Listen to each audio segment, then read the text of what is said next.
नमस्कार, मैं रिद्धि त्रिवेदी और यूसीएन के हेलो डॉक्टर कार्यक्रम में आपका स्वागत है। आज हम बात करेंगे अक्सर 40 की उम्र के बाद वुमेन बॉडी में जो नेचुरल चेंजेस होते हैं, जैसे मूड स्विंग्स, थकावट होना, इन सभी परेशानियों पर आज हमारे साथ बात करने के लिए है doctor Neha Bhargav, senior gynaecologist, गायनेक onco surgeon and laparoscopic surgeon. UCN के सभी श्रोताओं को मेरा बहुत बहुत नमस्कार। सो मैम, सबसे पहले तो हम आपसे जानेंगे कि what exactly is perimenopause. Perimenopause ये महिलाओं के जीवन का एक चरण है जो मेनोपॉज के पहले होता है। मेनोपॉज का अर्थ है माहवारी या मासिक धर्म पूरी तरह बंद हो जाना। ये एक ट्रांजिशन फेज़ है और इस दौरान शरीर में हार्मोन्स, खास करके ईस्ट्रोजन हार्मोन कम होने लगता है। ये एक नेचुरल फेज़ है, एक ट्रांजिशन फेज़ है, ये कोई बीमारी नहीं है। बट इसमें जो इमोशनल और हेल्थ चेंजेस रहते हैं ये महिलाओं को काफ़ी परेशान कर देते हैं। सो मैम, आम तौर पर इसकी शुरुआत कब होती है, क्या इसके सिम्टम्स होते हैं? पेरीमेनोपॉज यूजुअली 40s टू 44 के बीच में स्टार्ट होता है, बट कई महिलाओं में ये मिड 30s से भी देखा जाता है। पेरीमेनोपॉज 4 से 10 साल तक चल सकता है। पेरीमेनोपॉज के जो सिम्टम्स है, first important symptom is irregular periods या अनियमित माहवारी। पीरियड्स का जल्दी आना, देर से आना, पीरियड्स के दौरान बहुत ज़्यादा ब्लीडिंग होना, ये एक इम्पॉर्टेंट सिम्टम है। इसके सिवा वेजोमोटर सिम्टम्स जिसको हम कहते हैं, जिसमें अचानक गर्मी का एक लहर सा शरीर में दौड़ता है, जिसको हॉट फ्लैशेस कहते हैं। नींद नहीं आना, रात में 3-4 बजे उठ जाना। Bone health, stiffness in your shoulder is one of the first science of perimenopause. इसके सिवा इचिंग रहना।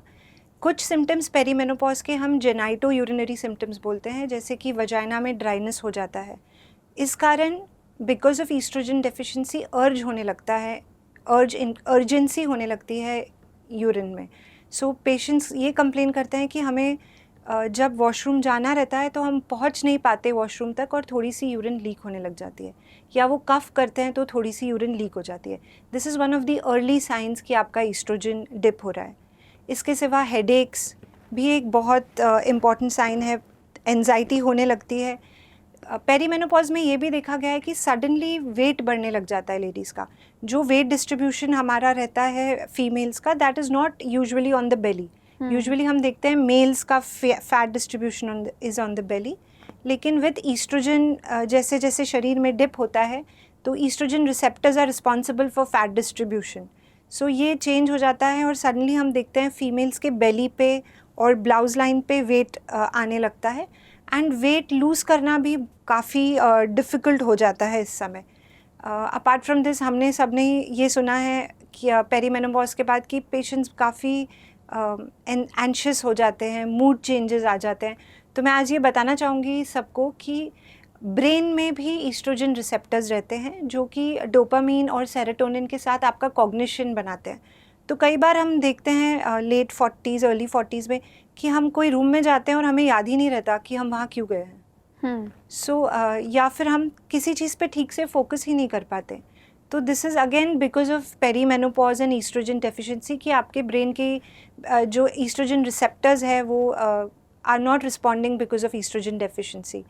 ये पेरीमेनोपॉज 4 से 10 साल तक भी रह सकता है कभी कभी, बट जैसा कि मैंने पहले भी बताया कि कुछ महिलाओं को सिम्टम्स बहुत ही कम होते हैं और कुछ महिलाओं को काफ़ी तकलीफ़ हो जाती है। अभी जैसे आपने हॉट फ्लैशेस के बारे में बात करी, तो इसे किस तरह आइडेंटिफाई किया जाए? हॉट फ्लैशेस एग्जैक्टली क्या होते हैं? हॉट फ्लैशेस पेरीमेनोपॉज और मेनोपॉज का एक काफ़ी आम लक्षण है और ये एक बहुत ही डिस्ट्रेसिंग सिम्टम है। पेशेंट बहुत परेशान हो जाते हैं। ये 30 सेकेंड से 10 मिनट तक चलता है एंड पेशेंट्स को ऐसा लगता है एकदम गर्मी का एक लहर उनके पूरे शरीर में आता है। कई बार ये गर्मी सबसे ज़्यादा कान के पीछे या गर्दन या कलाई यहाँ लगती है। महिलाएं ये बताती हैं कि हम रात को सो रहे थे और 3 बजे एकदम हम उठे और पूरे पसीने में थे। This is again because of oestrogen deficiency. Hot flashes ज़्यादातर हमें गर्मी के मौसम में, जब अधिक तनाव हो या जो महिलाएं शराब या कैफ़ीन का इंटेक करती हैं, उनमें ज़्यादा मिलते हैं। इसको प्रिवेंशन के लिए मैं ये बताना चाहूँगी कि जब आपको हॉट फ्लैशेस होते हैं उस समय आप एक ठंडा पानी का ग्लास पी सकते हैं, या कोकोनट वाटर या नींबू पानी ले सकते हैं। You can try box breathing, जिसको हम बोलते हैं स्लोली इंस्पायर, फिर रुकिए, फिर एक्सेल करिए, आप उस टाइम वो कर सकते हैं। और आप आइस से या कोल्ड कंप्रेशन स्पेशली आपके नेक पे और कलाई पे कर सकते हैं। सो इसमें थोड़ी राहत हो सकती है, बट कई बार महिलाओं में ये बहुत डिस्ट्रेसिंग रहता है और उन्हें वो बताती हैं कि उन्हें घबराहट, बेचैनी होके छाती में धड़-धड़ पैल्पिटेशंस तक हो जाते हैं। तो ये काफ़ी डिस्ट्रेसिंग सिम्टम रहता है, जब तक कई महिलाओं में ये 1-2 साल तक मिलता है। और क्या इस दौरान वेट गेन होना कॉमन है, और क्या इसके बाद वेट लूज करना बहुत डिफिकल्ट हो जाता है? जी हाँ, ईस्ट्रोजन अगेन फैट डिस्ट्रीब्यूशन के लिए रिस्पॉन्सिबल है। Gut health also is affected. So जो हम बाहर का खाना खा सकते थे, जो हम जंक फूड और फैटी फूड डाइजेस्ट कर पाते थे till 30s and mid 30s, वो अब नहीं कर पाते। सो हार्मोनल इफ़ेक्ट ये होता है कि ईस्ट्रोजन कम हो रहा है, आपका मेटाबॉलिज्म स्लो हो जाता है, आप उतना फास्ट फूड को डाइजेस्ट नहीं कर पाते हैं, आपका गट हेल्थ अफेक्टेड रहता है, एंड आपका मसल मास कम हो जाता है, again because of hormonal deficiency. So आपका मसल मास कम होकर आपका fat deposition around your blouse line and your belly suddenly बढ़ने लग जाता है। सो सब महिला यही कहती है, हम खाना नहीं बढ़ाया है, हम ज़्यादा नहीं खाते, लेकिन वेट फिर भी बढ़ता ही जा रहा है। और क्या मतलब इस दौरान, अभी जैसे आपने बोला कि गट हेल्थ अफेक्ट होती है, तो क्या भूख लगना कम हो जाती है या खाना की क्वांटिटी कम हो जाती है, कुछ ऐसा होता है? भूख लगना बंद नहीं होती, कम नहीं होती, लेकिन आप किसी को कुछ महिलाओं को शुगर क्रेविंग होती है, कुछ महिलाएं जो है वो कंफर्ट फूड खाने लग जाती है बिकॉज ऑफ एंजाइटी। बट मुझे ऐसा लगता है कि ये बिल्कुल सही टाइम है जब आपको आपका प्रोटीन इंटेक बढ़ा देना चाहिए। आई थिंक ये one of the most important tips है फॉर ऑल फीमेल्स जो 40+ है, कि जितना अडोलेसेंट लड़कियां जो है 10 से 14 की उम्र में जिनको ग्रोथ के लिए प्रोटीन लगता है, उतना ही एट दिस एज आपको प्रोटीन की ज़रूरत है, जिससे आपका बॉडी वेट रेगुलेटेड रहे, आप डायबिटीज़ की तरफ नहीं जाएं, और आपको बाकी सिम्टम्स, आपको फटीग नहीं हो, एंड ऑफ कोर्स आपका वेट नहीं बढ़े। और क्या इस दौरान डिजीज़ का रिस्क बढ़ जाता है, डिजीज़ का रिस्क बढ़ जाता है, और कौन सी डिजीज़ आमतौर पर देखी जाती है इस समय? ये आपने बहुत अच्छा क्वेश्चन पूछा रिद्धि। सो जैसे हम पहले भी बात कर चुके हैं, पेरी मेनोपॉज एंड मेनोपॉज एक बीमारी नहीं है, ये महिलाओं के लिए आपका 2.0 वर्जन है। सो आप कहीं से ये यूनिवर्स आपको बता रहा है कि अब आपका रिप्रोडक्टिव लाइफ कंप्लीट हो गया है, आपके बच्चे बड़े हो रहे हैं, now you can focus on yourself, and this is not the ending. And मुझे लगता है काफ़ी इसके लिए सोसाइटी में शैम है कि अरे मेनोपॉज हो गया, अब आप पीरियड्स नहीं आ रहे। मुझे लगता है ये एक टाइम है जब हम अपने आप को रिक्रिएट कर सकते हैं। We should be very proud of it कि now we can actually work for the purpose of our life, कि हम क्या करना चाहते हैं। जैसे कि हम जानते हैं बिकॉज ऑफ हार्मोनल चेंजेस बहुत सारी बीमारियां हैं। अगर मैं बात करूं तो ब्लड प्रेशर इस समय बढ़ जाता है, कोलेस्ट्रॉल जो कि बुरा कोलेस्ट्रॉल रहता है, एलडीएल कोलेस्ट्रॉल, ये बढ़ जाता है, तो हमें हार्ट अटैक और कोरोनरी आर्टरी डिजीज़ का रिस्क बढ़ जाता है। इसके अलावा इंसुलिन रेजिस्टेंस बढ़ता है, जिनको जेनेटिक और फैमिली हिस्ट्री है, डायबिटीज़ होने के चांसेस बढ़ जाते हैं। हमने कई बार सुना है कि पेरी मेनोपॉज में विमेन का कैल्शियम अब्जॉर्प्शन कम हो जाता है, अगेन रिलेटेड टू हार्मोन्स। तो बोन्स काफ़ी वीक हो सकती हैं इस समय। वीक होने के साथ साथ ऑस्टियोपोरोसिस जो रहता है कैल्शियम डेफिशिएंसी के साथ, वो भी वुमेन में पाया जाता है। एंड जो बहुत ही अंडरस्टेटेड फैक्ट है कि मेंटल हेल्थ, एंजाइटी, डिप्रेशन, ये इस समय बहुत ज़्यादा रहता है। 40 के बाद वुमेन्स को कौन से हेल्थ चेकअप्स या टेस्ट रेगुलरली ज़रूर करवाने चाहिए? सो महिलाओं को तो एनुअल चेकअप कराना ही चाहिए, बट 40 के बाद age I said we are in the version 2.0, तो हमें कुछ स्पेसिफिक टेस्ट जो हमें कराने चाहिए वो है ब्लड प्रेशर चेकअप रेगुलर होना चाहिए, शुगर का चेकअप, आपका लिपिड प्रोफाइल कि आपका कोलेस्ट्रॉल तो नहीं बढ़ रहा, ब्रेस्ट एग्जामिनेशन ईयरली होना चाहिए, पैप्समियर फॉर सर्वाइकल कैंसर बहुत ज़रूरी है।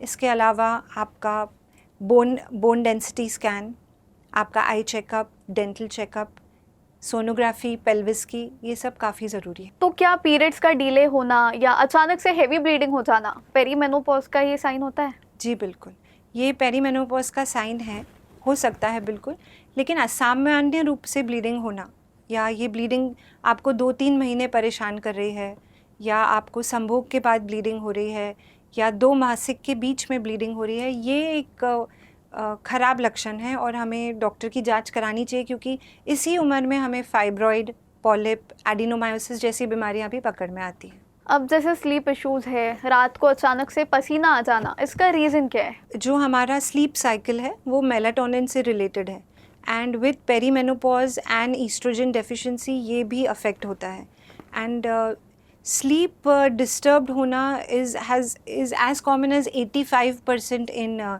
Perimenopausal women. और आप देखोगे रिद्धि, अगर आपकी नींद अच्छी नहीं होती है तो आपका नेक्स्ट डे पूरा यू आर नॉट एनर्जेटिक, आप फ्रस्ट्रेटेड रहते हो, फिर आपको एंजाइटी और बढ़ती है।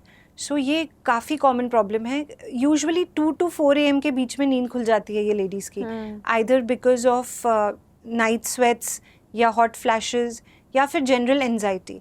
सो ये सिम्टम्स जो रहते हैं, काफ़ी महिलाएं इसको बर्दाश्त करती रहती हैं 3 साल 4 साल तक एंड कुछ हेल्प नहीं लेती। Of course there is medical help available for better sleep, लेकिन उसके पहले कुछ चीज़ें हैं जो हम कर सकते हैं जिससे हमारी नींद स्पेशली पेरीमेनोपॉजल लेडीज़ के लिए वो अच्छी हो जाए।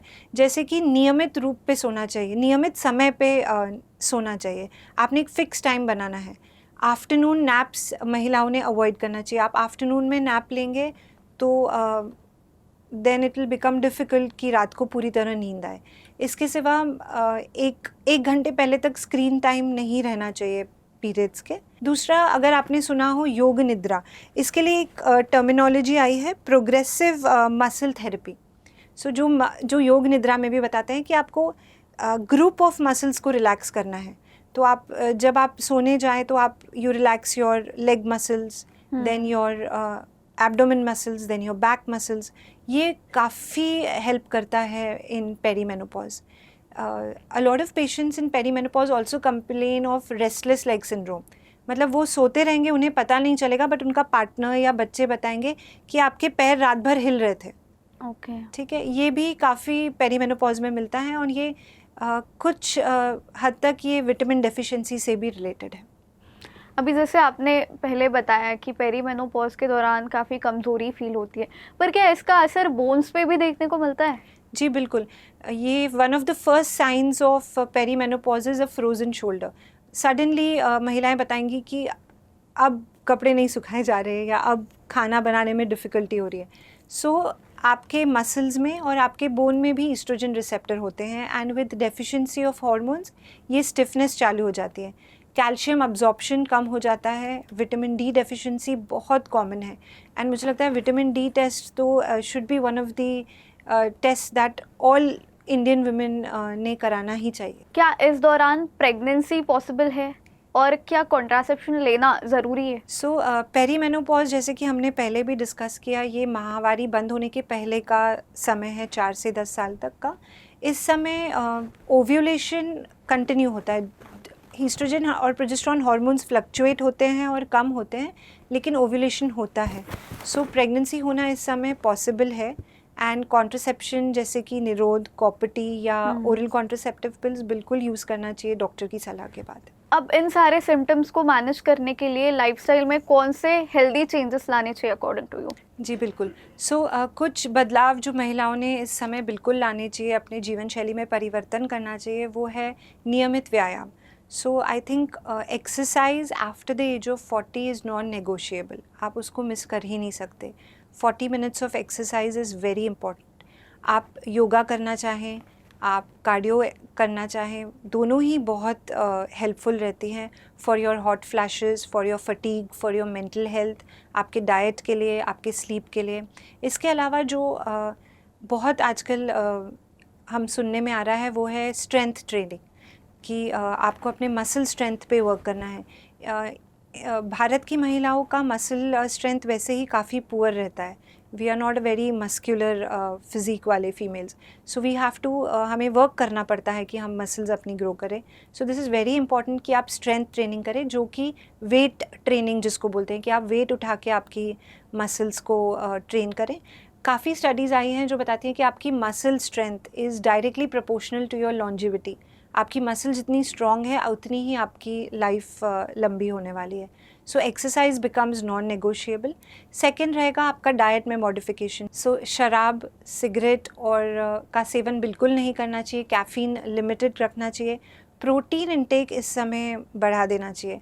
काफ़ी महिलाएं मुझसे पूछती हैं, हम लोग काफ़ी लोग वेजिटेरियन रहते हैं, कि प्रोटीन वेजिटेरियंस में क्या होता है। सो आई थिंक वेजिटेरियन में बहुत प्रोटीन्स अवेलेबल है। एक मैं आपको बहुत ही अच्छी सी टिप देना चाहूँगी फॉर ऑल द विमेन जो 40+ हैं और जो कुछ पेरीमेनोपॉज से जा रही हैं और उनको ये सिम्टम्स होते हैं, कि आपको अपने डाइट में flax seeds, chia seeds and pumpkin seeds ये सब इंक्लूड करना चाहिए। ये काफ़ी हेल्दी रहता है। इसके अलावा वॉलनट्स, अखरोट जो हम बोलते हैं, इसमें काफ़ी हाई क्वांटिटी में ओमेगा फैटी एसिड्स रहते हैं। So omega fatty acids and magnesium supplementation have helped in perimenopause transition a lot, and I think ये इसके सप्लीमेंट्स भी हमें पेरीमेनोपॉजल विमेन को सजेस्ट करने चाहिए। बट इसके लिए ट्रीटमेंट क्या होता है? सब महिलाओं को हम पेरीमेनोपॉज और मेनोपॉज के लिए ट्रीटमेंट नहीं देते हैं, बट जिनको बहुत तकलीफ़ होती है और डे टू डे एक्टिविटीज़ भी नहीं कर पाती, उनके लिए कुछ ट्रीटमेंट ज़रूर रेकमेंडेड है।